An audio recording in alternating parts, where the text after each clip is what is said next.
Իլիչ Հովհաննիսյան, պարոն նախագահ, ով ձեզ գործունեության մասին տեղյակակ հասկացել չի ունենա, թե ինչպեսի քաղաքականություն դուք կվարեք, եթե երկրի ղեկավարը դուք լինեք։ Ինձ անհանգստացնում է, այսինքն անհանգստացնող հարցեր շատ կան, բայց երկու հարց է ուզում տամ ձեր կարծիքն իմանալու համար։ Ինչ կարծիք եք, երկրի ղեկավար ընտրվելուց նշանակելուց առաջ անհրաժեշտ չէ բժշկական այնպիսի ստուգում, որ այսպիսի ղեկավար չունենանք, կիսահիվանդ մարդը ղեկավարում է երկիրը, ու մենք ոչինչ անել չենք կարող։ Իմ կարծիքով իհարկե դա հաջորդել։ Ուրեմն ընտրական սիստեմի մասին կարծիք արտահայտեցին մամուլում, ես կողմ եմ դրան, այսպիսի հարց։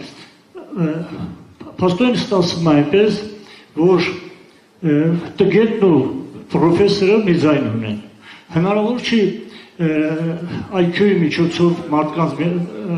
ուրեմն ստուգել միավորների ընտրական գործընթացը կազմակերպել այնպես, որպեսզի տգետները փաստորեն ստացվում են նայած տգետներն ընտրում են ղեկավարություն, կառավարություն, որը ամբողջ երկրի ճակատագիրն է որոշ։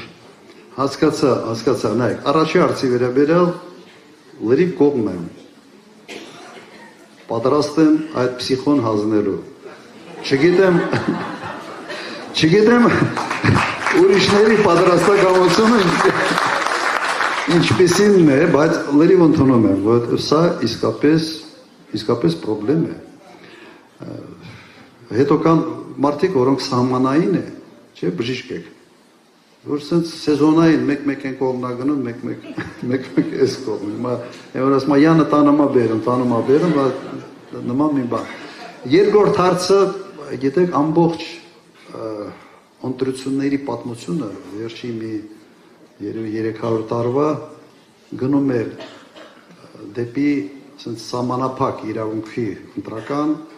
դեպի համընդհանուր իրավունք։ Այսպես է ձևավորվել։ Նույնիսկ ժամանակներ կային, երբ սեփականություն չունեցողը իրավունք չուներ քվեարկելու։ Հետո համարվում էր, որ որոշակի ինչ-որ կարգավիճակ պիտի ունենա, որ ինքը պատասխանատու ընտրություն անի եւ այլ, սա պատմությունը այսպես է զարգացել։ Ես ձեր մտահոգությունը հասկանում եմ, բայց սա լուծում չունի համընդհանուր իրավունքը, սա համընդհանուր իրավունք է եւ պատկանում է յուրաքանչյուր քաղաքացու։ Մեր գործը այնպես անել, որ մեր բացատրական աշխատանքով գիշեր ու ցերեկ համոզել ճիշտ ընտրություն անելու համար։ Բայց բոլորը մեր քաղաքացիներն են եւ մենք չենք կարող կրթական ցենզով կամ չենք կարող այդ սահմանափակումները ուղղակի հնարավոր չի իրականացնել։